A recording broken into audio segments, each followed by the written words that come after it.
الحمد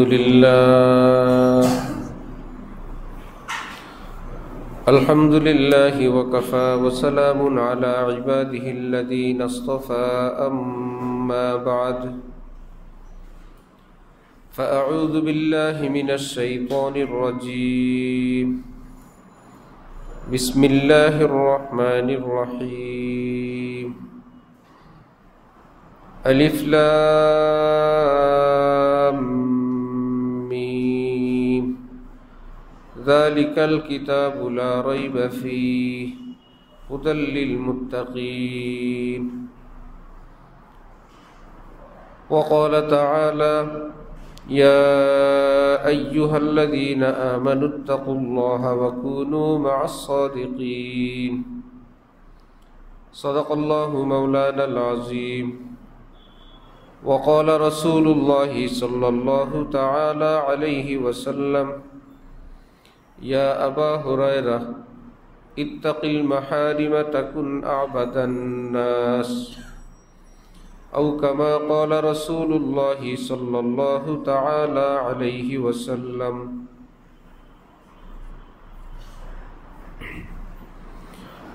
মুআজ্জাজ হাজিরিন, আমি আল্লাহ পাক রব্বুল আলামিনের পবিত্র কালামের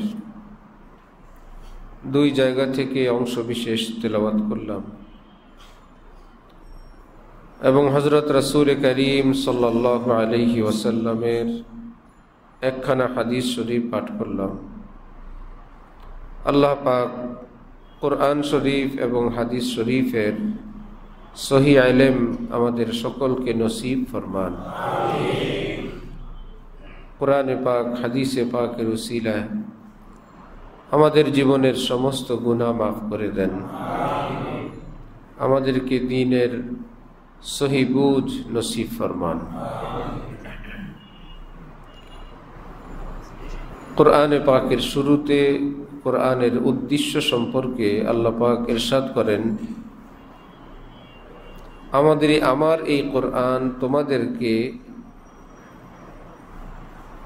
তাকওয়ার পথ দেখাবে, মুত্তাকি বানাবে। কোরআনের উপর আমল করলে এই বান্দা মুত্তাকি হবে। কোরআনের লক্ষ্য এবং উদ্দেশ্য আল্লাহর বান্দা বান্দীদেরকে মুত্তাকি বানানো। মুত্তাকি শব্দের অর্থ অনেক বেশি আমলকারী, অনেক বেশি বন্দিগিওয়ালা, হজ উমরাওয়ালা, দান সদকাওয়ালা, দোয়া তসবিওয়ালা, ইশরাক আউয়াবিন তাহাজ্জুদওয়ালা এটা না। ইত্তাকা ইয়াত্তাকি অর্থ বেঁচে থাকা। মুত্তাকি শব্দের অর্থ আল্লাহ পাক বলেন যে তোমরা গুনাহ থেকে বেঁচে থাকবে। এটা হলো কোরআনের মূল শিক্ষা। একজন তালেবে ইলম, একজন শিক্ষার্থী পরীক্ষা দেয়। 100 নাম্বার পরীক্ষায় পাস আরম্ভ হয় কত নাম্বার থেকে? এটা হলো ফেল ঠেকানো। 33 দিয়ে হলো তার ফেল ঠেকানো, ফেল হয় নাই। এবার উপরের নাম্বারগুলো তার ডিভিশন চেঞ্জ হবে। 33 দিয়ে সে পাস হয়ে গেছে, কোনো একটা সাবজেক্টে তার লাল দাগ নাই। যত নাম্বার পাবে তত উপরে উঠবে, কোনোটায় বেশি কোনোটায় কম, কয়েকটা লাল দাগ, কয়েকটা ভীষণ ভালো নাম্বার, গড়ে এই ছাত্রটা ফেল। ঠিক এমনিভাবে যারা ব্যবসা করেন, নতুন কেউ ব্যবসায় আসলে সবাই খোঁজ খবর নেয়। যারা পুরান ব্যবসায়ী খোঁজ খবর নেয়, ভাই কি অবস্থা আছে, ভালো, লস হয় না তো? না, লস না হইলেই বড় লাভ, লোকসান না হওয়াটাই বড় ব্যবসা। আপনারা কি বলেন? একজন খুব বিক্রি করে, খুব বেচা কিনা হয় দোকানে, কখনো লাভ হয়, কখনো একটু লোকসান হয়, কিন্তু মাসের শেষ, বছরের শেষ যদি গড়ে হিসাব লোকসান, এটা কি ব্যবসা হইল? আপনি কয় বছর দিবেন এই লোকসান? না বুঝে ব্যবসা করে এরকম লাভে লসে হিসাব করে না, মার্কেটে আসে, কিছুদিন পর আউট হয়ে যায়। হঠাৎ আসে কিছু টাকা নিয়ে, পুঁজি নিয়ে, গরম গরম মাল কিনে ব্যবসা করে, আরে খুব ভালো, কেজি কেজিতে ব্যবসা, কিছুদিন পর নাই হয়ে যায়। বিশেষ করে আমাদের বাদামতলিতে এমন ঘটে, কাঁচামালের ব্যবসা, আসে কয়েক কোটি নিয়ে, হঠাৎ করে নাই। কি ব্যাপার, লাভ তো হয়েছিল, গেল কিভাবে? লাভ লোকসান সবটা মিলায় হিসাব করে দেখে নেই, হঠাৎ দেখে কিছুই নেই। তাহলে ব্যবসার মূল টার্গেট থাকা একজন হুঁশিয়ার এবং চতুর বিচক্ষণ ব্যবসায়ীর প্রথম কাজ লোকসান ঠেকানো। যাই হোক আর না হোক, আমার যেন লোকসান না হয়। ঠিক একজন মুমিনের প্রথম কাজ, আমি যেন গুনাহ থেকে মুক্ত থাকি, পাপাচারীর মধ্যে যেন আমি না থাকি, বড় আমলওয়ালা থাকি আর না থাকি, পাপিষ্ঠদের খাতায় যেন আমার নাম না থাকে। আমাদের কওমি মাদ্রাসা বোর্ডের বার্ষিক পরীক্ষা হয়, কিছু প্রশ্ন আছে খুবই সহজ, খুব সহজ। আমরা জানতে চাইলাম এই প্রশ্নগুলো এত সহজ কেন? বললো, আপনারা তো ঢাকার মাদ্রাসার শিক্ষক, আপনারা তো বাছাই করা ছাত্রদেরকে নিয়ে থাকেন, আপনাদের কাছে সহজ। আমরা কিছু প্রশ্ন এমন দেই মফস্বলের, গ্রামের, সেই শিক্ষার্থীরা যেন পাশ করে যায়। সারা দেশের জন্য একটা প্রশ্ন, এটা রাজধানীর সেরা মাদ্রাসাওয়ালাদের কাছে এটা সহজ লাগবেই, কিন্তু গ্রামের যারা একদমই কোনো রকম পড়াশোনা করে, আমরা তাদেরকেও পাশের আওতায় আনতে চাই। তারাও যেন সহজ প্রশ্ন এই 33-40 পর্যন্ত যেন তারা পেয়ে যায়, তারা যেন নিজেদেরকে ফেল না মনে করে, সহজে যেন পাশ করে যায়। এবার কারা ভালো ছাত্র, এটা উপরের নাম্বারে যোগাযোগ হবে। কে কত ভালো পরবর্তী প্রশ্নে দেখাও, অমুক অংশে দেখাও, এটা সাধারণ ছাত্র পারবে না।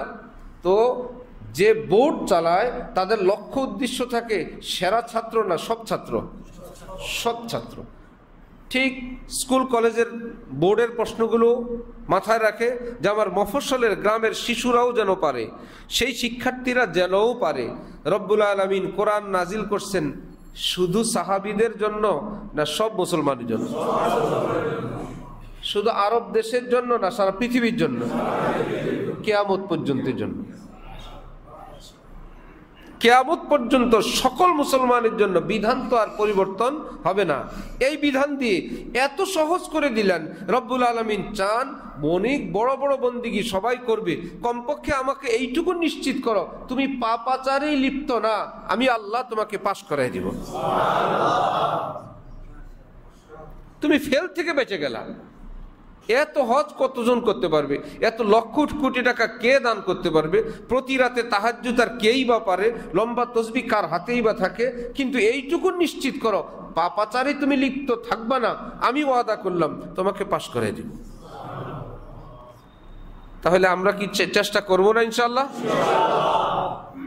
হযরত হাজী আমদাদুল্লাহ মুহাজির মক্কি রহমতুল্লাহ আলাইহি, ওনার শেখ মিয়াজি নূর মোহাম্মদ ঝঞ্ঝানবী রহমতুল্লাহ আলাইহির যখন ইন্তেকাল হলো তো চিৎকার করে কাঁদতেছিলেন আর বলতেছিলেন, जो थे नूरी वो गए अफलाक पर, मिसले तिलछट रह गया मैं खाक पर, बुलबुलों ने घर किया गुलशन में जा, बोम वीराने में टकराता रहा। আহা, যারা আল্লাহ ওয়ালা ছিলেন তারা তো সেই আল্লাহর প্রেম ভালোবাসায় আল্লাহর ফুল বাগানে তারা চলে গেছেন। আমি বুতুম পেঁচার মতন আমি তো নিচে পড়ে আছি, তেলের গাদ, তেলের ময়লা যেরকম নিচে পড়ে থাকে আমি তো এইরকম পড়ে আছি। নিজেকে কতটা নিঃস্ব এবং ছোট মনে করতেন। হাকিমুল উম্মত মাওলানা থানভীর মতন এত বড় বুজুর্গ আল্লাহর কাছে দোয়া করতেন, আল্লাহ বেহেশত চাইবে তো বড়রা, আমি তো বড় বিপদগ্রস্ত আশরাফ আলী, বেহেশত চাওয়ার সাহস তো আমার কাছে নাই, কিন্তু জাহান্নামে জ্বলবো সেই হিম্মতও আমার নাই। আল্লাহ আশরাফ আলীকে জাহান্নাম থেকে বের করে জান্নাতীদের গেইটে জুতার উপরও যদি রেখে দেন আশরাফ আলী কামিয়াব। এই চাওয়াটা কি অনেক বড় চাওয়া না? 33-এর চাওয়া, 33-এর চাওয়া, জাহান্নামে না গেলেই হয়েছে। জাহান্নাম থেকে বেঁচে, ফামান যুহজিহা আনিন নার ওয়া উদখিলাল জান্নাতা ফাকাদ ফাজ। আল্লাহ পাক কোরআন শরীফে বলেন, জাহান্নাম থেকে যে মুক্তি পাইল, জান্নাত পেয়ে গেল, সে তো কামিয়াব হয়ে গেল। কিন্তু আমার আপনার জীবনের লক্ষ্য উদ্দেশ্য স্থির এবং স্পষ্ট না হওয়ার কারণে, অস্পষ্ট থাকার কারণে আমরা মনে করি ইসলাম, আমরা মুসলমান, কিছু আমল করা দরকার। এজন্য সকলেই কিছু কিছু আমল করে, যে যেভাবে পারে। আল্লাহ ওয়ালাদের কথা শুনলে কেউ কেঁপে উঠে, হ্যাঁ এটা আবার কোন ঝামেলা। তাকওয়ার কথা শুনলে, আরে ভাই তাকওয়া কি জিনিস, তাকওয়া কি জিনিস। কোরআন শরীফে আল্লাহ পাক বলছেন 30 পারার টার্গেট তাকওয়া, হুদাল্লিল মুত্তাকিন। যদি কারো এমন হয় খোদা না খাস্তা যে তাকওয়া শব্দ, মুত্তাকি শব্দ, আউলিয়া শব্দ, এটা শুনলে অপছন্দ লাগে, ভিতরে অসচ্ছ অসচ্ছ লাগে, ভিতরে নিজের পছন্দ মতো লাগে না, বুঝতে হবে এই লোকের ঈমান ক্যান্সারে আক্রান্ত, ঈমান ক্যান্সারে আক্রান্ত। রব্বুল আলামিন বলেন, আমি তোমাদেরকে তাকওয়া ওয়ালা বানানোর জন্য কোরআন নাজিল করলাম। কোরআনের উপর আমল করলে মানুষ কি নবী রসুল হবে না তাকওয়া ওয়ালা হবে? কোরআন নাজিল হয়েছে আমাদেরকে সবাইকে ইমাম সাহেব বানানোর জন্য, মুয়াজ্জিন সাহেব, পীর সাহেব, হুজুর সাহেব, আমির সাহেব, কি বানানোর জন্য? তাকওয়া ওয়ালা বানানোর জন্য, মুত্তাকি বানানোর জন্য কোরআন নাজিল হয়েছে। যালিকাল কিতাব লা রাইবা ফি হুদাল্লিল মুত্তাকিন। এবার মুত্তাকি হওয়ার পর কি আমাদের কাম কাজ নাই, ব্যবসা বাণিজ্য নাই? আল্লাহ পাক বলেন মুত্তাকি হওয়া নিশ্চিত করো। তার মানে কি? মসজিদে থাকা নিশ্চিত করো, তসবিহ হাতে নেওয়া নিশ্চিত করো, গুনাহমুক্ত থাকবা এটা নিশ্চিত করো। এবার যাও ব্যবসা করো, বাণিজ্য করো, ইমাম, মুয়াজ্জিন, খতিব, খাদেম, আমির, পীর, যা হইতে চাও সব হও। আগে এটা নিশ্চিত করো তুমি কোনো পাপাচারে লিপ্ত নাই। যতটুকু আমল পারো করো, আমি আল্লাহ তোমাকে নাজাত দিয়ে দিব। ইসলাহি মজলিস হচ্ছে, চলছে, হইতেই থাকবে। আমরা বয়ান শুনি আলেম ওলামাদের সারা দেশে। আল্লাহ হযরতদের হায়াতে বরকত দান করেন। যে যেখানে যেভাবেই বলেন ইসলাম তো সুন্দর। এই জন্য কেউ যদি ইসলামের সঙ্গে একটু মিক্স করেও বলে ইসলাম এত সুন্দর, একটু যে ভেজাল মিশাইছে, সাধারণ মানুষ সেটা টের পায় না। দুধ এত সাদা, 1 কিলোতে যদি 1 কিলো পানি মিশায় কালো হয়ে যায় না? তখনও সাদা। যদি 2 লিটার পানি মিশায় তখনও সাদা। 1 লিটারে যদি 5 লিটার পানি মিশায় তখনও কি ব্যাপার? দুধ এত সাদা, 5 লিটার ভেজাল করছে, 5 গুণ ভেজাল, তারপরেও সাদা। ইসলাম এত সুন্দর, এর সঙ্গে যদি অনেক ভেজাল করে তার সৌন্দর্য বিলুপ্ত হয় না, কিছু সুন্দর তখনও থাকে। এই জন্য মুসলমানরা দুষ্টদের দরবারে, ভণ্ডদের কাছে, শয়তানদের কাছে, পেট পূজারীদের কাছে যাওয়ার পর দেখে, হ্যাঁ আমাদের আলেম ওলামারা বললো খারাপ, পুরা তো খারাপ না, আমার কাছে তো জিকিরটা ভালো লাগছে, মুনাজাতটা ভালো লাগছে। সেখানে কি সব খারাপ? কিছু ভালো না দিলে দুধের কালার যদি কালো হয় এটা চলবে? দুধ বিক্রি করতে হলে সাদার কালারটা থাকা লাগবে। তো বন্ডামি করতে হলে, ভণ্ড পীরগিরি বাজারে চালাইতে হলে পুরা কি একদম ইহুদি খ্রিস্টান হলে কি মুসলমানের পীর মুরিদি চলবে? ইসলামের কিছু তো রাখা লাগবে, আর সেই কিছু রাখতে গিয়েই কাম হয়ে যায়। যারা ভেজাল মধু বিক্রি করে তার কসমের সামনে দেখবেন কোনো কিছুই টিকে না। কি ব্যাপার? যে সহজ মেশিনে তার মধু 2 নাম্বার প্রমাণ আপনি করতে পারবেন না, কারণ সাধারণত 2 নাম্বার মধুর সঙ্গে অল্প একটু 1 নাম্বার দেয়। ওই 1 নম্বরের পাওয়ার এমন, ছোটখাটো নর্মাল কোনো মেশিনে ওরটাকে আপনি চূড়ান্তভাবে 2 নম্বর নির্ধারণ করতে পারবেন না, কারণ 1 নম্বরের সংস্পর্শন আছে। বহুত মুশকিল। যার জন্য দেখবেন ওই মধুওয়ালা ভাইয়েরা যদি অরিজিনালি কারো চাক ভাঙে তাহলে 50-50 ভাগ করে না? বাড়িওয়ালা কি 50, তারা 50। আপনি যদি বলেন, বাড়িওয়ালা যদি বলে ঠিক আছে তোমার অর্ধেকও আমাকে দিয়ে দাও, ওই অর্ধেক দিতে চায় না। ভাই তুমি তো বিক্রি করবো, আমার কাছে করো না। বিক্রি করব না। কেন বিক্রি করবে না? আরেক জায়গায় নিয়ে বিক্রি করবে না? মধু কত করে বিক্রি করবে? 1000 টাকা। আমি 1000 টাকাই দিই। একজন আমাদের সাথী বলল, সে তখন বলে উঠলো, ভাই আমার এটার দাম 3500। এবার বুঝছেন 3500 কেমনে? এই অল্প একটু দিয়ে সে অনেক মধু বানাবে। অনেক 2 নম্বরের সঙ্গে এখান থেকে অল্প অল্প একটু দিবে, এইবার কসম যা করার দরকার করবে আর চ্যালেঞ্জ করবে, আপনি 2 নম্বর প্রমাণ করেন। আমাদের কাজ না ওটাকে 2 নম্বর প্রমাণ করা। যার যত অভিজ্ঞতা আছে দেখবেন ও 2 নম্বর দিলে সব অভিজ্ঞতায় পাস, আসলে 2 নম্বর। দিন ইসলাম এটা কোথায় অরিজিনাল আছে, এটা সব জায়গায় কিছু ইসলাম আছে, সব জায়গায় একটু নামাজ আছে, একটু মুনাজাত আছে, একটু জিকির আছে, একটু সুন্দর বয়ান আছে, এর মধ্যে যে কত ভেজাল আছে এটা বুঝা আমার আপনার কাজ না। কিন্তু আলেম ওলামাদের কোষ্টি পাথর কোরআন হাদিস ওনারা বলবেন। তো এত সুন্দর ইসলাম যে মিক্স করলেও টের পাওয়া যায় না, যেখানে খালেস ইসলাম সেটা কত সুন্দর। অরিজিনাল ইসলাম তাহলে কত সুন্দর। আল্লাহ আমাদেরকে দিন বুঝার তৌফিক দান করেন। তাহলে আমরা ছোটাছুটি ওয়াজ নসিহত সব জায়গায় তো যাই, তা আমাদের টার্গেট কি? আমরা কিছু দলীয় মুসলমান হওয়া, যে এরা মাদ্রাসার পার্টি, এরা মসজিদ পার্টি, এরা পিসাব পার্টি, এরা তবলিগ পার্টি। ইসলামের টার্গেট কি আমাদেরকে পার্টি পার্টি করে ভাগ করে দেওয়া, না মুত্তাকি বানানো? মুত্তাকির পার্টিতে আমরা কি আলাদা আলাদা সবাই এক? এই পার্টিটা হওয়া দরকার। এই জায়গায় যদি ফেল করি, যে তাকওয়ার পরীক্ষায় ফেল, এবার আপনি যত জায়গার যত কিছু হবেন, ইবলিস আপনাকে দেখবে আর হাসবে যে তোমার নাম্বার কত এটা আমি জানি। কারণ মুত্তাকির তাকওয়ার 5 নাম্বার শুরু হয় কত দিয়ে?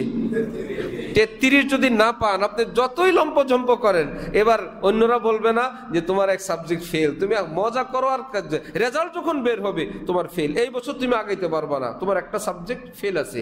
এই জন্য আমি যেখানেই থাকি, দিনের হাজারো কথা, হাজারো ফিকির, অনেক দরবার, অনেক ধরনের তরিকা, অনেক কাজ, অনেক খেদমত, অনেক মেহনত, আমাদের অনেক ব্যবসা, আমাদের অনেক চাকরি, আমাদের সব মুসলমানের একটা কাজ করা দরকার, পাপ মুক্ত গুনাহ মুক্ত হওয়া, এটা নিশ্চিত করা দরকার। এবার আয়ও নিশ্চিত হওয়া দরকার, ব্যয়ের মধ্যেও নিশ্চিত হওয়া দরকার। গাজীপুর কালীগঞ্জ আমাদের এক দোস্ত বেচারা, তিনি আমার কাছে সরাসরি এসে বললেন, ওনাদের এলাকায় একজন ভদ্রলোক আসেন, ওনার পিছনে অনেক মানুষ ঘোরাঘুরি করেন, বিভিন্ন জায়গায় মসজিদ মাদ্রাসা তৈরি করেন। ওনাকে বললেন যে আপনার কি কোনো জায়গা নাই মসজিদ মাদ্রাসা বানানোর? এত জায়গায় আমি খেদমত করতেছি। সে বলল, আমি আমার বোনের একটা জায়গা ব্যবস্থা করে দিলাম, অলরেডি সেখানে মসজিদের জন্য কিছু টাকা দিলেন, ইটা বালু এনে কাজ আরম্ভ করে দিছি, মসজিদও হয়ে গেল। একদিন তার অফিসে গেলাম, টাকা আনলাম। দ্বিতীয় দিন গিয়ে দেখি সে নাই, অফিস বন্ধ। বলল দোতলায় গিয়ে দেখি ছোট ছোট ছোট ছোট খোপে খোপে রোম।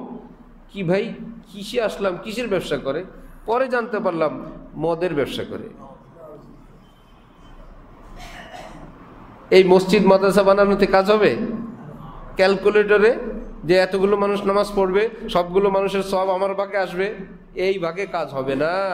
আমার চেষ্টা ফিকিরে যদি শত শত মানুষ উজু করে মসজিদে আসে, আর আমি একজন যদি বেউজু থাকি, সবার নামাজ হবে, আমারটা কিন্তু হবে না। যে আমার উসিলায় এত মানুষ নামাজ পড়লেন, সবাই উজু করলেন, আমি যদি একজন বেউজু থাকি, আমার উসিলায় বহু মানুষ তো উজু তো করলো, এত মানুষ মসজিদে তো আসলো, আমি মসজিদ বানাইলাম, আমার উসিলায় কত মানুষ নামাজি হইল। নিজের নাম যদি পাপিষ্টের খাতায় থাকে, এত মানুষের সেই অ্যাকাউন্টে কাজ হবে না। নিজে টিউশনি করে ছাত্ররা সবাই পাস, উনি ফেল। এত ছাত্র পাস হওয়াতে যে টিচার নিজে ফেল করছেন, ছাত্রদের পাশের কারণে ওনার কি প্রমোশন হয়ে যাবে? যে আমার ছাত্ররা সবাই পাস, ছাত্র পাস তোমার টিউশনিতে, কিন্তু তুমি ফেল। ঠিক এমনি ভাবে আমার আপনার সবারই টার্গেট থাকা দরকার, আমার আয়, আমার ব্যয়, আমার বউ বাচ্চা, আমার ঘর, সবকিছু মিলাই আমরা পাপ মুক্ত। আল্লাহ কোরআন শরীফে রব্বুল আলামিন বলেন, লাউ আন্না আহলাল কুরা আমানু, কোন এলাকাবাসী তারা যদি ইমানদার হয় আর যদি তাকওয়াওয়ালা হয়, লাফাতাহনা আলাইহিম, লাউ আন্না আহলাল কুরা আমানু ওয়াত্তাকাউ লাফাতাহনা আলাইহিম বারাকাতিম মিনাস সামাই ওয়াল আরদ। আমি আল্লাহ ওয়াদা করলাম, ইমানটুকুন আছে আর তাকওয়া আছে। তাকওয়া মানে কি? আগেই বলছিলাম, সবাই তাহাজ্জুদ গুজার, সবাই লম্বা তসবিহওয়ালা। কি অর্থ? পাপ মুক্ত।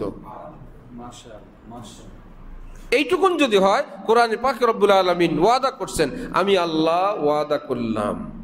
কে? এলাকার 1-2 জন না এলাকাবাসী?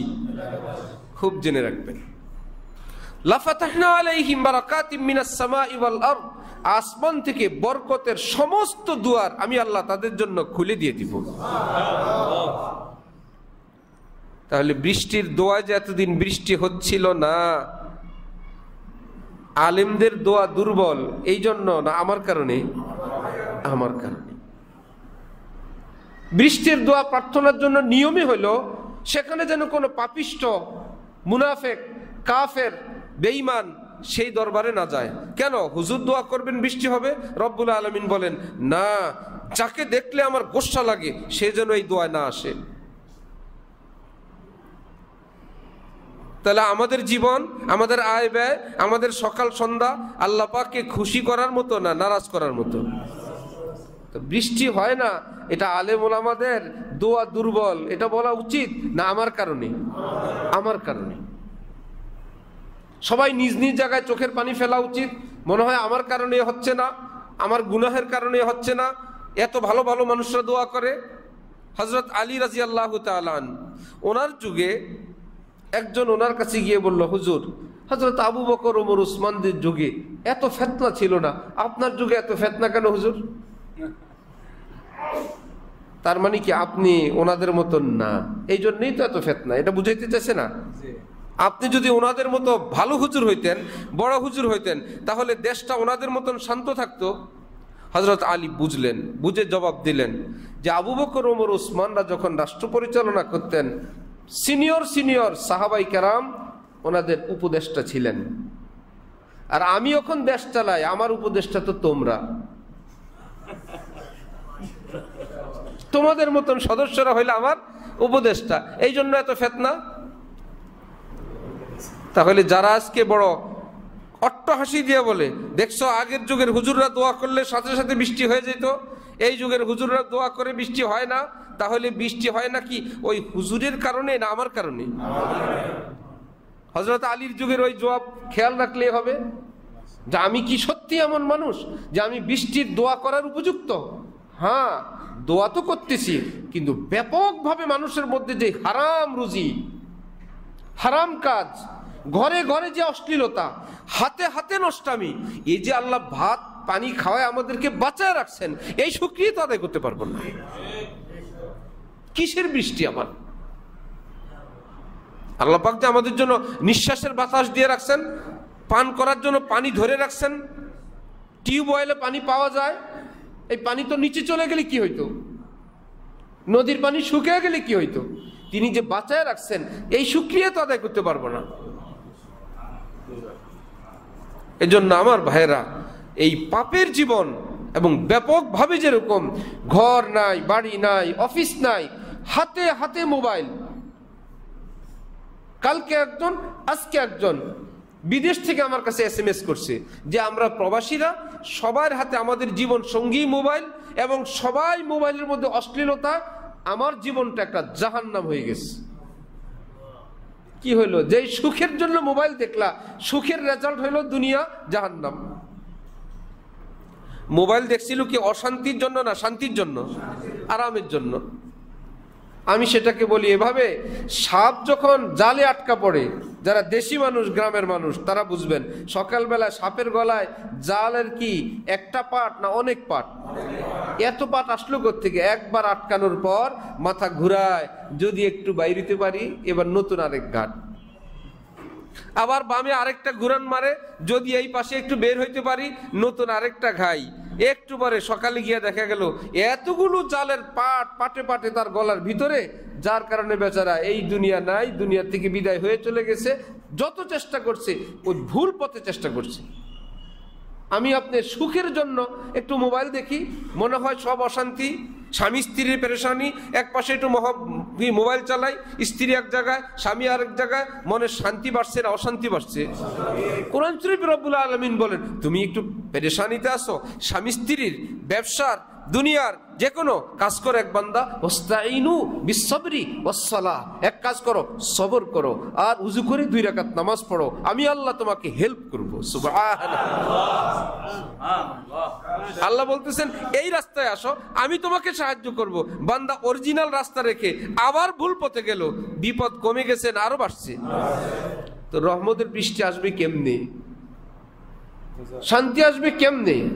এই জন্য আমার মুরব্বিয়ানে কেরাম, ওলামা হযরত, ব্যবসায়ী ভাইরা, যারাই আমরা যে যেখানে আছি, এই কথাটা আমাদের সকলের মুখে মুখে মুখে আসা দরকার। আগে গুনাহমুক্ত হওয়া কনফার্ম করি। আমাদের ঘর প্রকাশ্যে কোনো প্রাণীর ছবি না থাকে, যতক্ষণ থাকে ততক্ষণ গুনাহে কবিরা লিখতেই থাকে ফেরেশতা। এমনকি ওই রুমে কোনো ইবাদত কবুল হয় না, প্রকাশ্যে ওপেন। আগে বলে রাখলাম, কোন ভিতরের ছবিতে এই হুকুম না। পাটের ভিতরে, বইয়ের ভিতরে টাকায় আছে, সেটা পকেটে অর্থাৎ ঢেকে আছে, সেটার বিধান ভিন্ন। যদি কেউ কিছু না বুঝে একদম সোজা আপনি বলতে চান, ছবি তো ছবি, ভিতর কি আর বাইর কি না, যদি এত বড় কথা বলতে চান, তাহলে আমরা বলবো যে মানুষের একটু পেশাব পায়খানা হইলে উজু থাকে না ভেঙে যায়? অজু ভাঙ্গার পর উজু করি না আমরা? অজু যখন করে তখন কি নিশ্চিত পেটের ভিতরে আর কিচ্ছু নাই? তো কি লাভ হইল অজু করে? ভিতরের বিধান আর বাইরের বিধান এক রকম না, 2 রকম। ভিতরে নাপাক থাকলেও নামাজ সহি, আর যদি সেখান থেকে একটু বের হয়ে আসে শেষ। সুতরাং ছবির বিধান যেটা ওপেন আর গোপন, এটা 2 বিধান। এক আলেম বলছেন, হ্যাঁ কোরআন শরীফ নিয়ে তো বাথরুমে যায় না, হাফেজ সাহেবের সিনায় তো কোরআন শরীফ। তখন উনি ওই ফতোয়া বলছেন, আরে ভাই, পেশাব পায়খানা এটা বের হইলে তো উজু ভেঙে যায়, তুমি যে নামাজ পড়ো পেট কি পুরা ক্লিয়ার করে যাও? ভাই, ভিতরের বিধান বাইরের বিধান ভিন্ন। হ্যাঁ, টাকা বা ইত্যাদিতে যদি গোপন বা ঢেকে থাকে সেটার বিধান ভিন্ন। একদম প্রকাশ্যে ছবি, নেতার ছবি হোক কিংবা পীরের ছবি হোক কিংবা নিজেদের বিয়ের ছবি হোক, বাচ্চাদের ছবি হোক কিংবা ক্যালেন্ডারের ছবি হোক, এই জায়গায় অ্যাক্সিডেন্ট করে আপনারা কি করবেন? আমাদের যারা দিনদার, কোন মাদ্রাসার অফিসে গিয়া দেখা যায় আমাদের মাশায়েখদের সঙ্গে ক্যালেন্ডার ঝুলতেছে, ওখানে একটা গরুর গাড়ির ছবি, 2টা গরু আর একজন গরুর গাড়ির চালক। কি ব্যাপার হুজুর, খেয়াল করি নেই। মাদ্রাসার অফিসে ব্যাংকের ক্যালেন্ডার, ওহো, মাদ্রাসাওয়ালারা সারা বছর সুদের বিরুদ্ধে ওয়াজ করে, এখন সুদের প্রচারক হইলেন আপনি। ব্যাংকওয়ালারা কি হালাল ব্যবসা করে না সুদের? ও, সুদের একজন প্রচারক হয়েছেন মাদ্রাসার অফিস, ইমাম সাহেবের হুজরা, ওই সুদী ব্যাংকের ক্যালেন্ডার আপনি ঝুলে রাখলেন যে আপনারা সবাই এই ব্যাংকে যাতায়াত করবেন। মক্কা শরীফের ছবি হোক আর মদিনা শরীফের ছবি, যদি স্পষ্ট কোনো প্রাণীর ছবি থাকে, এটা মক্কা শরীফের ছবি, মদিনা শরীফের ছবি, হাজির ছবি, পীরের ছবি, যারই হোক, ওই রুমে রহমতের ফেরেশতা আসবে, ওই রুমে চোখের পানিও কাজে লাগবে না, তাহাজ্জুদও কাজে লাগবে না। তাহলে আমাদের আগে ওই পাঠগুলো নিশ্চিত হওয়া দরকার যে না, এই ছবি সরাও। পুরুষ মানুষ উপরের থেকে পোশাক, পরিহিত পোশাক, টাকনুর নিচে, এমন গুনাহ, কবিরা গুনাও তো মাত্রা আছে। নবীজি বলেন, এই লোকের এত কঠিন গুনাহ যে তার লা ইউকাল্লিমুহুমুল্লাহু ইয়াউমাল কিয়ামা, কিয়ামতে আল্লাহ তার সঙ্গে রহমতের ভাষায় কথা বলবেন না। ওয়ালা ইয়ানজুরু ইলাইহিম, আল্লাহ তার দিকে তাকাবেন না। ওয়ালা ইউযাক্কিহিম, তার গুনাহ থেকে তাকে মুক্ত করবেন না। ওয়ালাহুম আযাবুন আলীম, রেজাল্ট তার জন্য কঠিন যন্ত্রণাদায়ক শাস্তি। তাহলে কার জন্য টাকনুর নিচে পায়জামা? হাজার তাহাজ্জুদ পড়েন, মনে রাখবেন কোটি কোটি তাহাজ্জুদের চেয়ে পায়জামা, লুঙ্গি টাকনুর উপরে উঠায় ফেলা বেশি দামি। তাহাজ্জুদ বুঝে ইবাদত, এটা বুঝতে চায় না, কারণ দ্বীনের সঠিক জ্ঞান এখনো হয়নি। মনে রাখবেন, এই ওয়াজ, যেই বয়ান, এর মধ্যে কোনো মাযহাব নাই, 4 মাযহাবের ফতোয়া, কোনো আলাদা ফেরকা নাই, পীর মুরিদে নাই, খানকার আলাদা কোনো সিস্টেম নাই। একদম ইসলামের মৌলিক কথা যে যেখানেই যাবেন এটা আপনাকে করতেই হবে। তাহলে পুরুষ মানুষের জন্য এই টাকনুর উপরে পোশাক, এটা কি নফল না ফরজে আইন? ফরজে আইন। মেয়ে মানুষের জন্য পর্দা কি নফল না ফরজে আইন? আমাদের এগুলো করা দরকার। নিজেরা ঘরে ঘরে নিজেদের এই বিষয়গুলো নির্ধারণ করা দরকার। নিজের বাচ্চা কাচ্চাকে দিন শেখানো, এটা কি আমার ইচ্ছা এবং নফলের বিষয় না, ফরজ বিষয়। হাকিমুল উম্মত মাওলানা আশরাফ আলী থানভী বলেন, তোমার বাচ্চার জীবনের শুরু যেন হয় কোরআনের শিক্ষা, তারপরে তুমি যা শেখাও শেখাও, যা পড়াইতে চাও। হযরত থানভী যা বানাও, ডাক্তার, ইঞ্জিনিয়ার, পাইলট, বিজ্ঞানী বানাও, কিন্তু বুনিয়াদ হবে কোরআন শরীফ দিয়ে, ফাউন্ডেশনে থাকবে আল্লাহর কোরআন। তাহলে যেখানেই যাবে কোরআনের এই নূর তার সঙ্গে থাকবে। তারপরে যদি দেখো যে কোরআনের সেই শিক্ষার মধ্যে সে থাকছে না, বাইরের নষ্ট পরিবেশের কারণে, হযরত বলেন নিয়ে আসো। এখন প্রশ্ন, হুজুর প্রথম যদি 2টা বছর মাদ্রাসায় পড়ে, মক্তবে পড়ে, 2টা বছর তার নষ্ট। হযরত থানভী জবাব দিলেন, ঠিক আছে, তোমার কলেজ পড়ুয়া, ভার্সিটিতে পড়ুয়া কোনো স্টুডেন্ট, তোমার সন্তান যদি একজন বিজ্ঞ ডাক্তার বলল এই ছেলের ব্রেনের অবস্থা এমন, তাকে 3 বছর রেস্টে রাখতে হবে। কেন? 3 বছর এর মধ্যে যদি তার উপর কোনো প্রেশার, পড়াশোনা আপনি দেন, সে পাগল হয়ে যাবে। তখন কি বলবে? স্যার ফাইনাল পরীক্ষা সামনে, বলবেন? আর কি বলবেন? তার ক্যারিয়ারটা শেষ। বলবো ভাই বেঁচে থাকলে যা হওয়ার পরে হবে, সুস্থ থাক, বলবেন কি না? নাকি বলবেন পড়তে পড়তে পাগল হয়ে যাক, পরীক্ষা দিয়ে পাগলা গারদে যাক? কেউ বলবে না। সুস্থ থাকুক, ভালো থাকুক, তারপরে যতটুকুন পারবে অতটুকুন পড়বে। হযরত বলেন সেখানে তো ভালোই বুঝো যে সুস্থ থাকুক, ভালো থাকুক, তারপরে যতটুকুন পারবে পড়বে। এখানেও বুঝো ইমানদার থাকুক, মুসলমান থাকুক, তারপরে যতটুকুন পড়ে পড়বে। সুবহানাল্লাহ। আগে মুসলমান থাকা নিশ্চিত করো যে আমার বাচ্চা মুসলমান থাকবে। তিনি বলেন 3-4 বছর থেকেই ইংরেজি মাথায় ঢুকাই দিও না, আগে কোরআন শিখাও। 3-4 বছরে বাচ্চাদের পড়ালেখা বুঝ বুদ্ধি হয় না। হযরত বলেন কোরআন শরীফ পড়ার জন্য বুঝ বুদ্ধি লাগেও না, মুখস্থ শিখিয়ে ফেলো। সুবহানাল্লাহ। কোরআন শরীফ শিখতে কি বুঝ বুদ্ধি লাগে? যা বলে দেন তাই, যেমনি শিখাবেন এমনি। বলো বুঝ হওয়ার আগেই তার কোরআন শিখা হয়ে গেছে, এবার পড়ার বয়স হয়েছে, সময় হয়েছে, এর আগে তার কোরআন কিতাব মোটামুটি ওর মাসআলা মাসাইলগুলো হয়ে গেছে। এইবার যা শিখাও শিখাও, তার ফাউন্ডেশন হয়ে গেছে। আজকে ব্যাপকভাবে ঘরে ঘরে এই ফরজ থেকেও আমরা মাহরুম। মুত্তাকি হবে কেমনে? ফরজ তরককারী মুত্তাকি হয়। নিজের সন্তানকে দিন শেখানোর যে কর্তব্য ছিল, ফরজে আইন ছিল, সেখান থেকে গাফেল। বেপরদা মেয়ে বের হচ্ছে, ছেলে নিজের চোখের সামনে একদম অসৎ জীবন যাপন করতেছে, অশ্লীল জীবন যাপন করতেছে। মা বাবা ধৈর্য সবর করে আছেন, এই ধৈর্য না, এই সবর না। যে কোনো ভাবে হযরত থানভী বলেন নিজের এবং নিজের পরিবারের দিনদার হওয়ার বিষয়টা নিশ্চিত করা দরকার। আল্লাহ আমাদের সকলকে দ্বীনের সহি বুঝ দান করেন। তাহলে কোরআন শরীফের মাকসাদ আমাদের কি পীর সাহেব বানাও না মুত্তাকি বানানো? আমির সাহেব না মুত্তাকি? শাইখুল হাদিস না মুত্তাকি? দরবেশ না মুত্তাকি? মুত্তাকি মানে কি অনেক বড় বুজুর্গ না গুনাহমুক্ত? গুনাহমুক্ত থাকাটা কি অনেক কঠিন না সহজ? কেন? এমন ভাবে আল্লাহ দিলেন এই প্রশ্নে পাশ করে যাক। সাহাবায়ে কেরাম এত বড় যুব্বাও নাই, গরিব মানুষ, কাজের কারণে অত সময় মসজিদেও থাকতে পারেন না, ব্যবসা বাণিজ্য করেন, কিন্তু এটা নিশ্চিত সকল সাহাবায়ে কেরাম কোনো পাপের সঙ্গে যুক্ত নাই। কোন সাহাবী পাপের সঙ্গে যুক্ত নেই। আরেকটা জেনে রাখেন, সব সাহাবী হাফেজ সাহেব ছিলেন না, সব সাহাবী নবীজির সব হাদিস জানতেন এমনটা ছিলেন না, সব সাহাবী সব সময় নবীজির কাছেই থাকতেন এমনটাও না, সব সাহাবী নবীর সঙ্গে একদম মসজিদে নববীতে বসে থাকতেন এমনটাও না, সবার হাতে সব সময় তসবিহ থাকতো এমনও না। তাহলে কি ছিলেন তারা? গুনাহমুক্ত ছিলেন। যেখানেই যে আছেন, ব্যবসা বাণিজ্যে, আদালতে, বিচারালয়ে, যে যেখানে আছেন গুনাহমুক্ত ঈমান আছে, নবীজির সঙ্গে সাক্ষাতের সেই নূর আছে, আর গুনাহমুক্ত জীবন আছে। কোরআন শরীফে রব্বুল আলামিন তাদের ব্যাপারে বলেন রাদিয়াল্লাহু আনহুম, নবীর সাহাবী সবার উপর আমি খুশি। এটা বলার সময় আবার বলেন তাদের মতো যদি কেউ হয়, তারা তো আছেই, তাদের মতন যদি কেউ হয়, তাদের যদি পাক্কা অনুসারী কেউ হয়, তাদের জন্য অ্যাডভান্স আমি রাজি আল্লাহর ঘোষণা দিয়ে রাখলাম। তাহলে আমাদের সবার আগে গুনাহমুক্ত থাকার বিষয়টা নিশ্চিত করা দরকার। সেটা কি শুধু মসজিদে না, জীবনে সর্বত্র সর্বত্র। এখন ব্যবসা হয়ে গেছে মনে হয় যেন মিথ্যাবাদীদের রাজ্য। ওয়াদা মিথ্যা, ওজনে মিথ্যা, কমিটমেন্ট করবে একদম জেনে বুঝে সম্পূর্ণ মিথ্যা।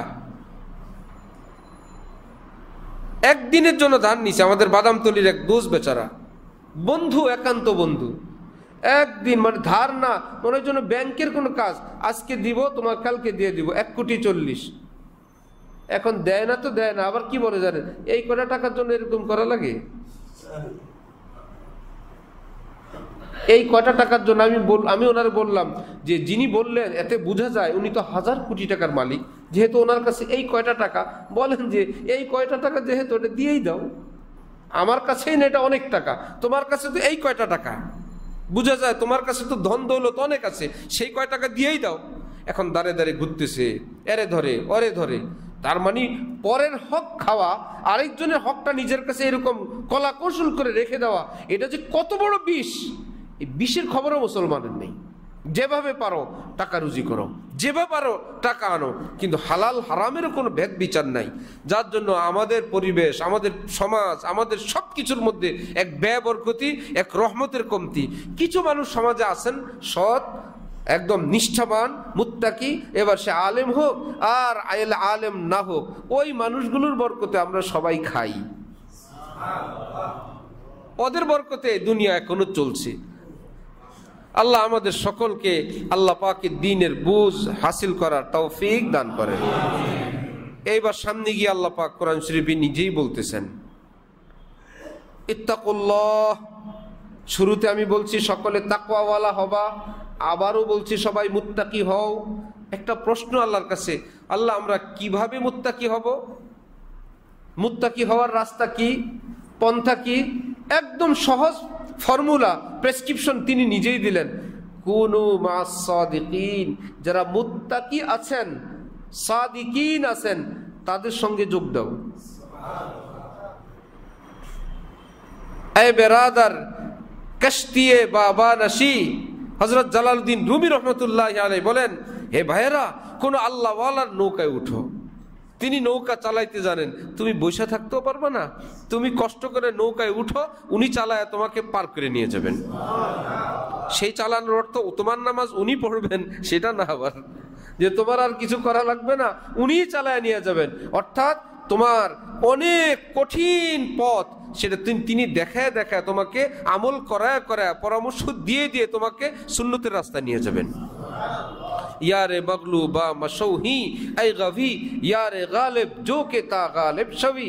আরেক জায়গায় হযরত জালালউদ্দিন রুমি বলেন, যেই ব্যক্তি নফসের হাতে মাইর খাওয়া, হাজার আমল করুক, হাজার দান সদকা করুক, হজ উমরা করুক, কিন্তু লোকটা পাপে লিপ্ত লোক, হযরত জালালউদ্দিন রুমি বলেন, খবরদার তার সঙ্গী হয়েও না, তার সঙ্গে থাকলে তার ওই ভালো মন্দ মিক্স গুণটা তোমাকেও ধরবে। আচ্ছা ভালোই তো, ওনার তো সবাই হুজুর বলে, ওনাকে তো সবাই দিনদার মনে করে, ওনাকে তো পরহেজগার মনে করে, কাছে গিয়ে দেখলাম ওয়াদার মধ্যে 2 নম্বরই তো ওনারও আছে।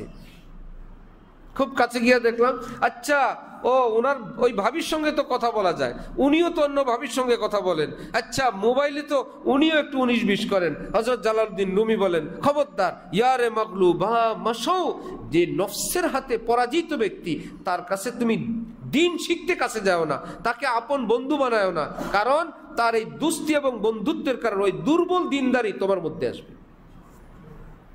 তুমিও শেষে তার মতন পরহেজগার হয়ে যাবা। এক ব্যক্তি তার ছেলেকে জিজ্ঞাসা করছে, তুমি কেমন আলেম হতে চাও? যিনি প্রশ্নকারী সেই বাবা, তিনি হলেন প্রাইমারি স্কুলের ধর্মীয় শিক্ষক, অনেক বড় আলেম।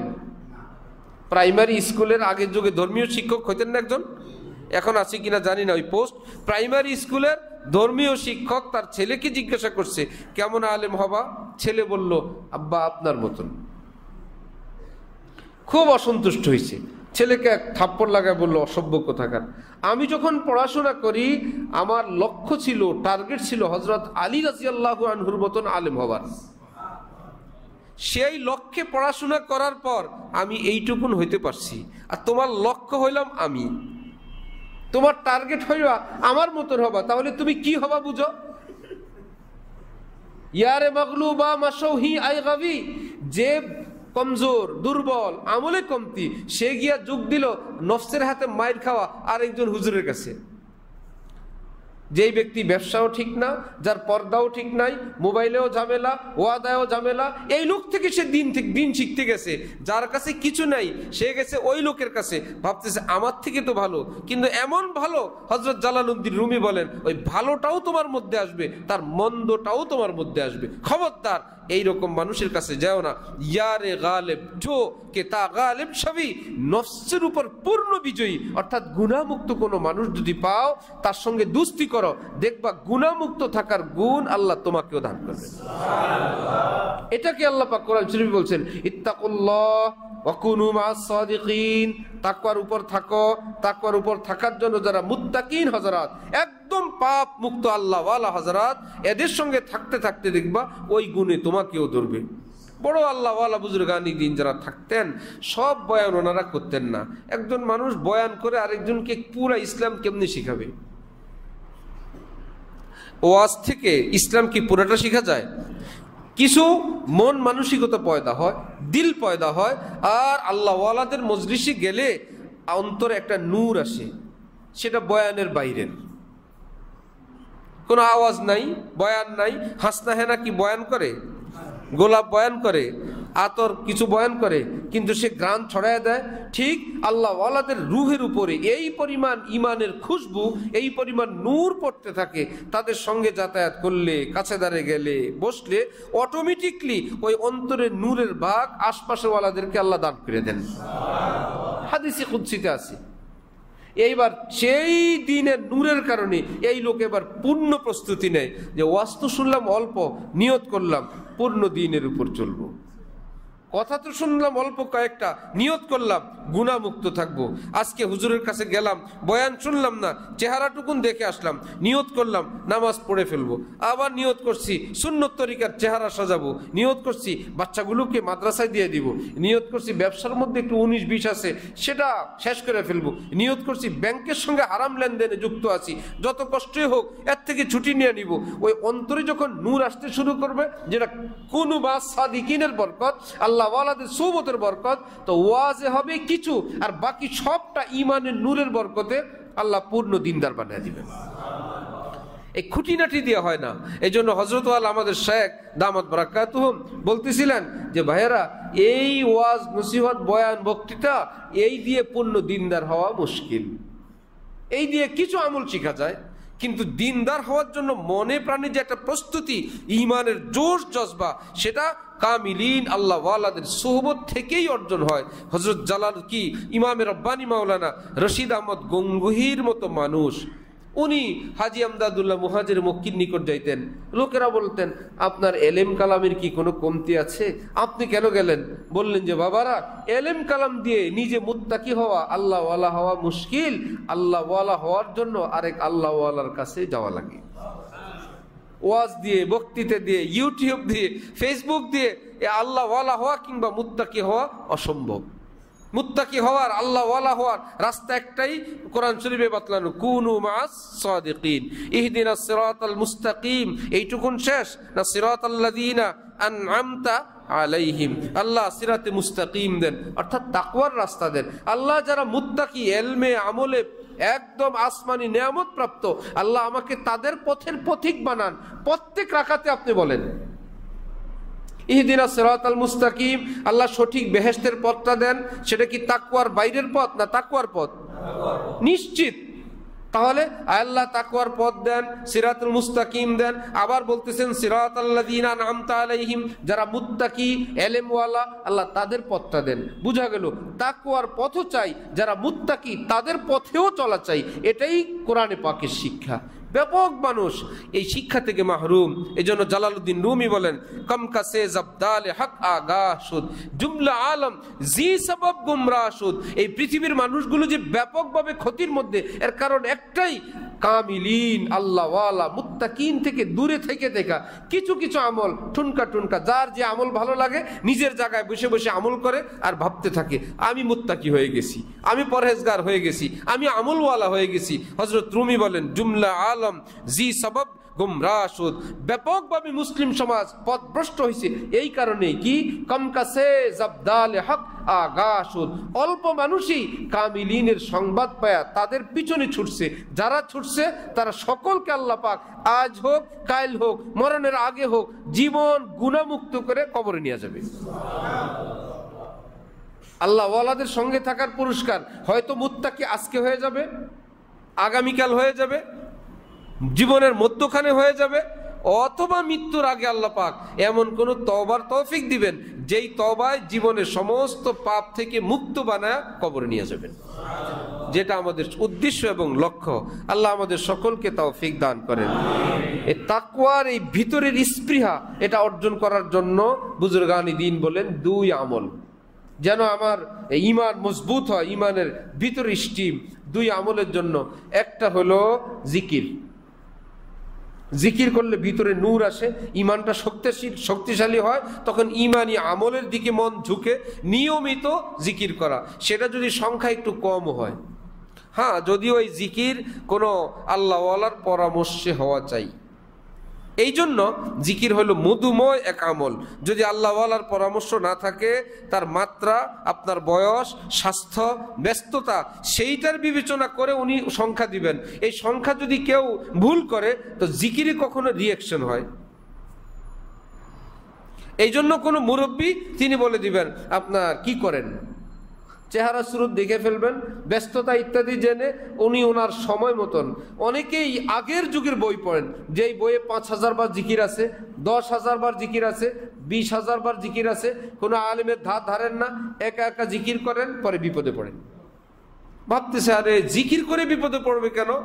হজরত গঙ্গোহী বলতেন, কাটি তো তলওয়ার হি হ্যায় লেকিন জবকি কিসি সিপাহী কে হাত মে হো, ভাই তরবারি কাটে, জিকিরই তোমাকে কাজ করবে, কিন্তু তরবারি যখন কোন সিপাহীর হাতে থাকে তখন তরবারি কাজ করে। তরবারি এমনি ফেলায় রাখলে লাফায় লাফায় কাটে না, জিকিরেই কাজ করবে। সেই জিকির যখন কোনো আল্লাহওয়ালার পরামর্শে হবে। একা একা জিকির করা আল আউলিয়া বুজুর্গানি দ্বীন নিষেধ করছেন। হ্যাঁ, সকাল সন্ধ্যার যে ছোটখাটো আমল, দোয়া, দুরূদ, তাসবিহ, ফাতিমি, এটা একা একাও করতে পারবেন। এর জন্য কাউকে জিজ্ঞাসা করা লাগবে না যে ভাই 200, 500 বার, 1000 বার জিকির করতে চাই, এটা একা একা করতে যাবেন না। কখন হয় কি মজা লাগে, চলো আজকে 2000 বার করবো, আরে এত মজা লাগছে আজকে 5000 বার করব, আজকে বিবি বাসায় নাই, চলো আজকে 10,000 বার জিকির করব। তো এই ব্রেনের শুষ্কতা আসে, শারীরিক অনেক রকমের রোগ ইত্যাদি সৃষ্টি হয়, অন্যান্য পেরেশানি হয়। এজন্য আল্লাহ ওয়ালার পরামর্শে জিকির। তো নিজের ভিতরে ঈমানের সেই পাওয়ার, স্পৃহা, আগ্রহ শক্তিশালী করার জন্য নিয়মিত জিকির। আপাতত আল্লাহওয়ালা কই পাবেন? আল্লাহওয়ালাদের থেকে পাওয়া পরামর্শ আপনাদের দোস্ত কিংবা ভাই হিসাবে এক আল্লাহওয়ালাদের থেকে পাওয়া একটা পরামর্শ আপনাদেরকে দিয়ে দেই, 100 বার লা ইলাহা ইল্লাল্লাহ। এক আল্লাহওয়ালা আমার শায়েখ হযরত ওয়ালা দামাত বারাকাতুহুমের প্রেসক্রিপশন আপনাদেরকে একটা মিডিয়া হয়ে আপনারা পেয়ে গেলেন। 100 বার কি লা ইলাহা ইল্লাল্লাহ, এক জায়গায় বসে পাক পবিত্র কিবলামুখী হয়ে হালকা হালকা আওয়াজে, একদম চিৎকারও না, একদম চুপচাপও না, আস্তে আস্তে 2-3 মিনিট লাগবে, 100 বার লা ইলাহা ইল্লাল্লাহ। হাদিস শরীফ আছে, কেউ যদি এই আমল করেন কিয়ামতে আল্লাহ পাক তার চেহারা নূরে পূর্ণিমার চাঁদের মতন আলোময় বানায় দিবেন। বড় আমল, বহুত বড় ওজনদার আমল। মনে হয় 100 বারে কি হয়, এক মাসে 3000 বার হয়। না করতে করতে কিছুই হইল না, আর অল্প অল্প করে এক মাসে কয় হাজার বার, বছরে 36,000 বার। এক বেচারা 1 বছর আগে শুরু করছে, তার 36,000 বার লা ইলাহা ইল্লাল্লাহ হয়ে গেছে। আরেকজনের শুধু হা হা বলে বসে আছে, করব করব বলে বসে আছে। এজন্য 100 বার লা ইলাহা ইল্লাল্লাহ। আরেক আমল আছে, হযরত মুহিউসুন্নাহ আবরারুল হক সাহেব রাহমাতুল্লাহি আলাইহি বলতেন, 5 ওয়াক্ত নামাজের পর 7 বার লা হাওলা ওয়ালা কুওয়াতা ইল্লা বিল্লাহ অথবা ইল্লা বিল্লাহিল আলিয়্যিল আযীম, যে অংশে পড়েন, ছোট অংশ বা বড় অংশ, লা হাওলা ওয়ালা কুওয়াতা ইল্লা বিল্লাহিল আলিয়্যিল আযীম। 5 ওয়াক্ত নামাজের পর 7 বার। ছোট্ট একটা আমল। এই ছোট্ট ছোট্ট কিছু ওজিফা আছে। আরেক ওজিফা হাদিস শরীফে রাসূল সাল্লাল্লাহু আলাইহি ওয়াসাল্লাম বলেন যে 2টা আমল যে করবে আল্লাহ পাক তাকে জান্নাত দান করবেন। ছোট্ট ছোট্ট কি? সুবহানাল্লাহ, আলহামদুলিল্লাহ, আল্লাহু আকবার। 5 ওয়াক্ত নামাজে 10 বার করি। 33, 33, 34 সেটা ভিন্ন আরেক হাদিস। এই হাদিসে আছে কয়বার করে? 10 বার। 5 ওয়াক্ত নামাজের পর 10 বার। মসজিদ থেকে বের হয়ে আপনার অফিসে যেতে যেতে আমলটা হয়ে যাবে। আর যদি 2 মিনিট বসেন তাও হয়ে যাবে, মাত্র 10 বার। আর ঘুমানোর সময় একই আমল 33 বার, 33 বার, আর আল্লাহু আকবার 34 বার। নবীজি বলেন এই হলো 2 আমল। আমল তো একটাই, সংখ্যায় বেশ কম। 5 ওয়াক্ত নামাজে 10 বার আর ঘুমানোর সময় 33, 33, 34 বার। এই আমল করলে আল্লাহ পাক তাকে নবীজির ভাষায় জান্নাত দান করবেন। তাহলে কিছু জিকিরের আলোচনা করলাম, পারবো না ইনশাআল্লাহ? দ্বিতীয় আমল আল্লাহ ওয়ালাদের সুহবত। জিকির করলে অন্তরে নূর আসে, আল্লাহ ওয়ালাদের সুহবতেও নূর আসে। আর নূর যদি না থাকে আপনি 1000 গায়ে ঠেলে দেখবেন মন আমলের দিক যায় না, কোনোভাবেই মন সায় দিচ্ছে না, কিছুই করতে মন চায় না। তখন বুঝতে হবে টাঙ্কি একদম জিরো হয়ে গেছে, তেল নাই, তেল ছাড়া গাড়ি চলে না। দ্রুত 2 রাকাত পড়েন, দ্রুত একটু তওবা করেন, একটু ইস্তিগফার করেন, একটু দোয়া মুনাজাত করেন, সঙ্গে সঙ্গে দেখবেন একদম টাঙ্কিতে একটু তেল আসছে, গাড়ি চলতে পারবে। সুবহানাল্লাহ। পরীক্ষা করে দেখেন, একদম যখন মন একদমই আগায় না, কোনো ভালো কাজ করতে মন চায় না, কষ্ট করে উযু করে 2 রাকাত পড়েন।